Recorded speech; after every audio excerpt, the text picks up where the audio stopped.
Hi, I'm Sylvia from Empty Tomb. Each of us spends our money on essential items and non-essential items. And I would say that chocolate is essential.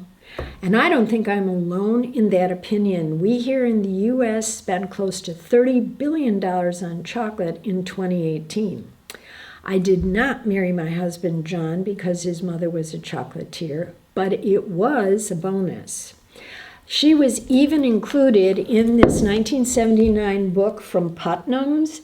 It was a world tour of specialty chocolate makers, and it's called The Chocolate Bible. It has some wonderful photos of chocolates. For example, you can buy your chocolate in the form of bars, as shown here.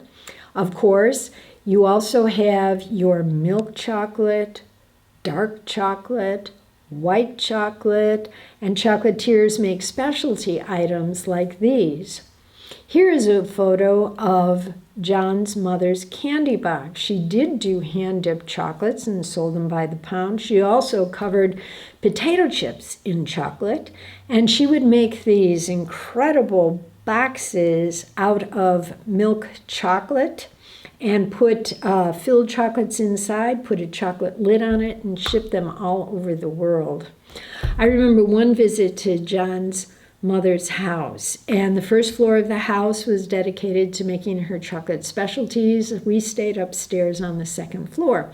She told us about candy conventions she had been to, some in other countries, and experts there trade wisdom. For example, you don't limit how much chocolate your new staff can eat, because they will continue to sneak a lot of pieces over a long period of time. Instead, you say, eat chocolate, and they eventually get filled up and will only take an occasional piece over the long run. So she said, eat as much as you want. We'd fix ourselves plates of chocolate and go upstairs while she was busy. About the third day, I noticed that the staff was looking at me in sort of an awed expression on their face. And one of them said, I have never seen anyone eat as much chocolate as you are eating. What they had forgotten is I was only there for 5 days. But I think we began to remind them of Lucy and Ethel when they worked at the chocolate factory. What do you think? On the other hand, our little children under the age of 5 dying from preventable causes, an essential or a non-essential. Based on the amount of money we're spending on them, $30 billion on chocolates, but we are not spending the $16 billion additional needed to help prevent 1.2 million of these little children die, I'd have to say they're non-essentials. And they're going to stay non-essentials unless we organize a movement to change their status. And here's the good news.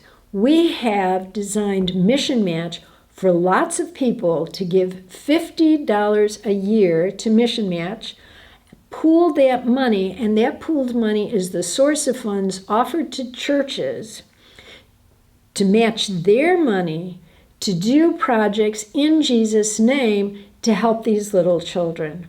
At $50 a year, we can afford our chocolates and help the children.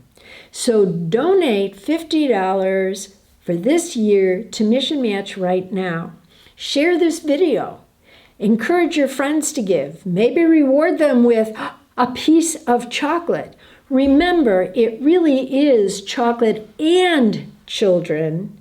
Together, we can change the world in Jesus' name.